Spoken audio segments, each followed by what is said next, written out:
বন্ধুরা, তোমাদের জন্য দারুণ খুশির খবর। যারা গ্রামীণ ডাক সেবক জিডিএস অনলাইন এঙ্গেজমেন্ট, গ্রামীণ ডাক সেবক পোস্ট অফিসে online engagement GDS schedule 1 January, number of post কত আছে 21,413টা কিন্তু নাম্বার অফ পোস্ট তোমরা দেখতে পাবে। যেখানে তোমাদের লাস্ট ডেট দেখো দেওয়া আছে, শেষ তারিখ কত আছে এখানে তোমাদের 3/3/2025 এবং স্টার্ট ডেট হচ্ছে 10/2/2025। এখানে তোমরা কিন্তু প্রত্যেকটা জেলা থেকে তোমরা এখানে আবেদন করতে পারবে। এখন বাঁকুড়া, আসানসোল, বারাসাত, দার্জিলিং প্রত্যেকটা জেলা, পুরুলিয়া, হাওড়া, বীরভূম, বারুইপুর, বর্ধমান, জলপাইগুড়ি প্রত্যেকটা জেলা থেকে তোমরা এখানে আবেদন করতে পারবে। প্রথমে তোমার যে স্টেজ 1 কি আছে রেজিস্ট্রেশন করতে হবে। স্টেজ 1 তোমরা কিন্তু রেজিস্ট্রেশন করতে হবে, তারপরে অ্যাপ্লাই অনলাইনের মাধ্যমে করতে হবে, তারপরে কিন্তু অ্যাপ্লাই অনলাইন, তারপরে ফিস পেমেন্ট, তারপরে কিন্তু তোমাদের কিন্তু আবেদনটা হয়ে যাবে। এখানে তোমরা দেখতে পাচ্ছ এখানে লেখা আছে দেখো নোটিফিকেশন, তারপরে দেখো রেজিস্ট্রেশন লেখা আছে, অ্যাপ্লাই অনলাইন লেখা আছে, তারপরে ফিস পেমেন্ট। প্রথমে তোমরা কিন্তু রেজিস্ট্রেশনটা করে নিতে হবে, তারপরে তোমরা কিন্তু অ্যাপ্লাই করতে পারবে। এখানে দেখো লেখা আছে অ্যাপ্লাই অনলাইন। আমি প্রথমে কিন্তু নোটিফিকেশনটা সম্পর্কে কিন্তু আমি প্রথমে আলোচনা করব, তারপরে কিন্তু তোমাদের দেখিয়ে দেবো তোমরা কিভাবে আবেদন করবে। তোমরা এখানে দেখতে পাচ্ছ যে নোটিফিকেশন তো দিয়ে দিয়েছে government of India, ministry of দেখো কমিউনিকেশন ডিপার্টমেন্ট অফ পোস্ট অফিসের তরফ থেকে কিন্তু নোটিফিকেশন এখানে দেওয়া হয়েছে, যেখানে গ্রামীণ ডাক সেবক জিডিএস অনলাইন এঙ্গেজমেন্ট শিডিউল 1 জানুয়ারি 2025। প্রথমে তোমাকে রেজিস্ট্রেশন করে নিতে হবে এবং অনলাইনের মাধ্যমে তোমাকে অ্যাপ্লাই করতে হবে। রেজিস্ট্রেশন করে অনলাইনের মাধ্যমে কিন্তু তোমরা অ্যাপ্লিকেশন করতে পারবে। এডিট কারেকশন কিন্তু উইন্ডো থাকবে তোমাদের। তো কেউ যদি তোমরা ফর্ম ফিল আপ করতে যদি ভুল করে থাকো, কোনো জায়গায় ভুল হয়ে থাকে, তার জন্য কিন্তু কারেকশন উইন্ডো তোমরা কিন্তু এখানে দেওয়া থাকবে। এখানে যদি আমি ডেট সম্পর্কে আমি বলি, তোমাদের যদি ডেট সম্পর্কে বলি, যেখানে দেখেছি রেজিস্ট্রেশন এবং সাবমিশন অনলাইন অ্যাপ্লিকেশন, তার স্টার্ট ডেট কত হচ্ছে দেখো, স্টার্ট ডেট হচ্ছে 10/2/2025, অর্থাৎ ফেব্রুয়ারি মাসের 10 তারিখে কিন্তু তোমাদের অ্যাপ্লিকেশন শুরু হয়ে গেছে, যেটা চলবে তোমাদের কত 3/3/2025 পর্যন্ত কিন্তু চলবে, অর্থাৎ মার্চ মাসের কিন্তু 3 তারিখ পর্যন্ত চলবে। এডিট এবং কারেকশন উইন্ডো, যেটা তোমরা ভুল ভাল যদি কোনো জায়গায় হয়ে থাকে তোমাদের ফর্ম ফিল আপ করার সময়, তার জন্য উইন্ডো খোলা হবে কত তারিখে 6/3/2025, অর্থাৎ মার্চ মাসের 6 তারিখে কিন্তু তোমাদের সেই এডিট করতে পারবে এবং সেটা শুরু হবে এবং সেটা চলবে কত ধরো 8/3/2025 পর্যন্ত চলবে, অর্থাৎ 6, 7, 8 3 দিন তোমরা কিন্তু কারেকশন করতে পারবে। এডিট করে তোমরা কিন্তু কারেকশন করতে পারবে। এখানে তোমাদের যদি আমি এজের কথা বলি, তোমাদের যদি এজ লিমিটের কথা বলা হয়, তাহলে দেখো মিনিমাম হচ্ছে 18 বছর বয়সে তোমরা কিন্তু এখানে অ্যাপ্লাই করতে পারবে এবং ম্যাক্সিমাম হচ্ছে তোমাদের 40 বছর, অর্থাৎ 18 বছর থেকে 40 বছরের মধ্যে যাদের বয়স আছে তারা সবাই কিন্তু এখানে অ্যাপ্লিকেশন করতে পারবে। যেখানে তোমাদের দেখো age will be determined as on the last date of submission of application. তোমরা যে তারিখে লাস্ট ডেট আছে, অর্থাৎ তোমাদের কত দেখালাম লাস্ট ডেট হচ্ছে 3/3/2025, অর্থাৎ মার্চ মাসের 3 তারিখে কিন্তু সেই অনুযায়ী তোমাদের কিন্তু বয়সটা তোমাদের ধরা হবে, বয়সটা কিন্তু তোমাদের সেইভাবে কিন্তু ধরা হবে। সেখানে দেখো রিল্যাক্সেশন ইন বলছে আপার এজ লিমিট, তোমাদের আপার এজ লিমিট অর্থাৎ ম্যাক্সিমাম বয়সে কিন্তু ছাড় দেওয়া হয়েছে। যেখানে দেখো schedule caste, schedule tribe, SC ST যারা আছে তাদের কিন্তু বয়সের ছাড় দেওয়া হয়েছে, 5 বছর কিন্তু বয়সের ছাড় দেওয়া আছে। তারপরে দেখো আদার ব্যাকওয়ার্ড ক্লাসেস, যেটা হচ্ছে ওবিসি যেটা বলে থাকি আমরা, তাদের কিন্তু বয়সের ছাড় দেওয়া হয়েছে, 3 বছরের বয়সের ছাড় দেওয়া হয়েছে। এখন দেখো EWS যেটা আছে, EWS এর কিন্তু বলছে নো রিল্যাক্সেশন, কোনো রকম কিন্তু বয়সের ছাড় দেওয়া নেই, কিন্তু EWS এর কিন্তু কোনো রকম বয়সের ছাড় দেওয়া হয়নি। তারপরে দেখো পার্সন উইথ বলছে ডিসেবিলিটি, PWD যাদের কিন্তু হ্যান্ডিক্যাপ্ট যারা আছে তাদের কিন্তু ম্যাক্সিমাম কত ছাড় দেওয়া হবে, তাদের 10 বছরে কিন্তু ছাড় দেওয়া হবে। তারপরে দেখো পার্সন উইথ ডিসেবিলিটি উইথ বলছে PWD এবং কি বলেছে দেখো ওবিসি যারা আছে, অর্থাৎ ফিজিক্যাল হ্যান্ডিক্যাপ্ট প্লাস ওবিসি যারা আছে তারা কিন্তু 13 বছরের বয়সে ছাড় পাবে। এবং ডিসেবিলিটি প্লাস কি বলেছে SC ST, অর্থাৎ যাদের কিন্তু ফিজিক্যাল হ্যান্ডিক্যাপ্ট আছে প্লাস তোমরা SC ST, তাদের কিন্তু বয়সের ছাড় থাকবে কত 15 বছর কিন্তু বয়সের ছাড়বে, 15 বছর কিন্তু তোমাদের কিন্তু বয়সের ছাড় থাকবে।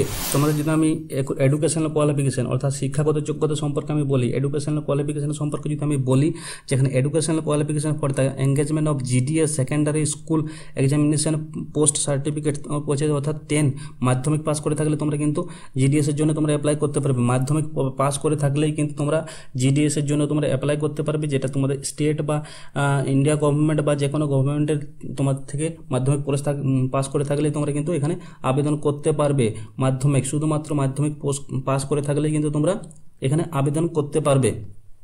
তোমাদের যদি আমি এখানে আদার কোয়ালিফিকেশনের কথা বলি, আদার্স কোয়ালিফিকেশনে দেখো কী চাওয়া হয়েছে, নলেজ অফ কম্পিউটার, তোমাদের কম্পিউটার সম্পর্কে কিন্তু জ্ঞান থাকতে হবে, কম্পিউটার সম্পর্কে কিন্তু তোমাদের কিন্তু জ্ঞান থাকতে হবে, কম্পিউটার জানা থাকতে হবে এবং তার সাথে কম্পিউটার তোমাদের সার্টিফিকেট কিন্তু থাকা জরুরি, কিন্তু কম্পিউটার সার্টিফিকেট কিন্তু থাকা জরুরি, যারা 6 মাস বা 1 বছরে কিন্তু কম্পিউটার সার্টিফিকেট থাকা জরুরি। 2 নম্বরে যেটা আছে সেটা হচ্ছে নলেজ অফ কি বলছে সাইকেলিং, তোমরা কিন্তু সাইকেল চালাতে জানতে হবে, নাহলে কিন্তু এখানে কিন্তু তোমরা চাকরি পাবে না।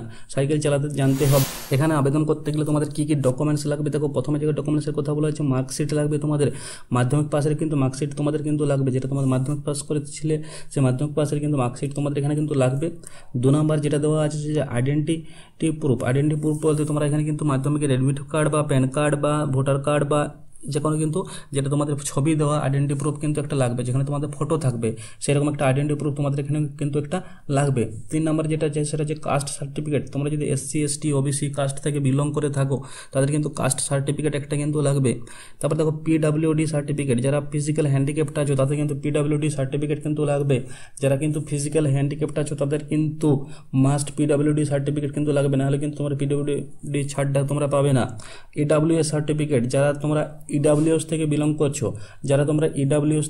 করছো, তাদের কিন্তু EWS সার্টিফিকেট লাগবে, EWS সার্টিফিকেট তোমাদের লাগবে। তারপর দেখো ট্রান্সজেন্ডার সার্টিফিকেট, তোমরা যারা ট্রান্সজেন্ডার হয়ে থাকো যদি কেউ, অর্থাৎ কেউ যদি লিঙ্গ পরিবর্তন করে থাকো তাদের কিন্তু ট্রান্সজেন্ডার সার্টিফিকেট কিন্তু লাগবে। ডেট অফ বার্থ প্রুফ লাগবে, ডেট অফ বার্থ প্রুফ তোমরা এখানে মাধ্যমিকের অ্যাডমিট কার্ড দিতে পারো বা নিজের বার্থ সার্টিফিকেট দিতে পারো, মাধ্যমিকের অ্যাডমিট কার্ড অথবা কিন্তু তোমাদের নিজের বার্থ সার্টিফিকেট দিতে পারো। Medical certificate issues by medical officer, তোমাদের কিন্তু মেডিকেল সার্টিফিকেট কিন্তু লাগবে মাস্ট, এই জিনিসটা কিন্তু মিস করবে না কেউ। বাকি সবগুলো থাকলে কিন্তু এটা কিন্তু করিয়ে নেবে তোমরা যে কোনো হসপিটাল বা ডক্টর থেকে কিন্তু তোমরা এটা করিয়ে নিতে পারো। মেডিকেল সার্টিফিকেট কিন্তু তোমাদের লাগবে। তারপরে দেখো বলছি সার্টিফিকেট ইস্যুড বাই বলছি competent authority is respect to knowledge of the typical local dialect in case বলছে engagement in the state of Arunachal Pradesh, তোমরা যদি কেউ অরুণাচল প্রদেশ থেকে বিলং করে থাকো তাদের কিন্তু একটা অথরিটি সার্টিফিকেট তোমাদের কিন্তু এখানে লাগবে। তোমরা যদি এখানে অনলাইনের মাধ্যমে আবেদন করতে যাও তাহলে তো তোমরা কিন্তু প্রথমে এই যে রেজিস্ট্রেশনে এই লিঙ্কটাতে তোমরা ক্লিক করতে হবে, রেজিস্ট্রেশন বলে যে লেখাটা আছে সেটাতে তোমরা ক্লিক করতে হবে এবং ক্লিক করলে তোমরা এরকম একটা ইন্টারফেস দেখতে পাবে। রেজিস্ট্রেশনে ক্লিক করলে তোমরা এরকম একটা ইন্টারফেস দেখতে পাবে, যেখানে তোমাদের 10 ডিজিটের মোবাইল নাম্বার চাওয়া হয়েছে। তোমাদের মোবাইল নাম্বারটা এই ঘরটাতে কিন্তু বসিয়ে দেবে এবং ভ্যালিডেট মোবাইল নাম্বারে ক্লিক করবে। তারপরে ইমেল অ্যাড্রেসটা এখানে বসিয়ে দেবে এবং তারপরে ভ্যালিডেট ইমেল অ্যাড্রেসে কিন্তু ক্লিক করবে। তারপর দেখো অ্যাপ্লিকেশন নেম বলছে as per secondary school pass certificate, তোমাদের মাধ্যমিকের পাস সার্টিফিকেটে যে নামটা তোমার আছে সেই নামটা কিন্তু এখানে বসাবে, যেটা যেরকমটি আছে সেরকম কিন্তু বসাবে। মিডিল নেম ফার্স্ট নেম যেমনভাবে আছে সেরকমভাবে তোমরা বসাবে। মায়ের নাম বাবার নাম বলছে as per secondary school certificate, যেখানে তোমাদের মাধ্যমিকের অ্যাডমিট কার্ডে বা মার্কশিটে যে তোমরা বাবার নাম বা মায়ের নাম যার নাম দেওয়া থাক না কেন সেটা কিন্তু এখানে পরপর বসিয়ে নেবে। তারপরে ডেট অফ বার্থ তোমরা বসিয়ে নেবে এখানে, ডেট অফ বার্থ। জেন্ডার তোমরা এখানে সিলেক্ট করতে হবে, জেন্ডারটা কিন্তু তোমরা এখানে সিলেক্ট করতে হবে, মেল ফিমেল ট্রান্সজেন্ডার এখানে কিন্তু সিলেক্ট করতে হবে। তারপরে দেখো তোমাদের এখানে কি আছে কমিউনিটি দেখো কমিউনিটি কি সিলেক্ট করবে, SC ST OBC UR এগুলো কিন্তু তোমরা সিলেক্ট করে নেবে।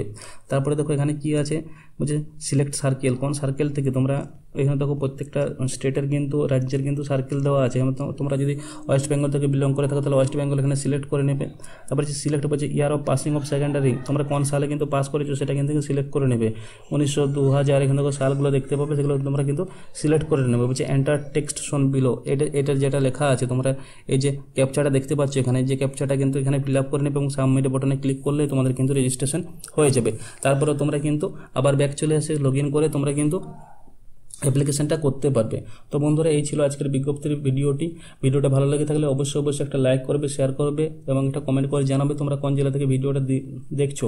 আমি পরের ভিডিওতে দেখাবো তোমার সম্পূর্ণ ফর্ম ফিল আপ প্রসেস কিন্তু আমি পরের ভিডিওতে দেখাবো। তো বন্ধুরা জয় হিন্দ, নমস্কার।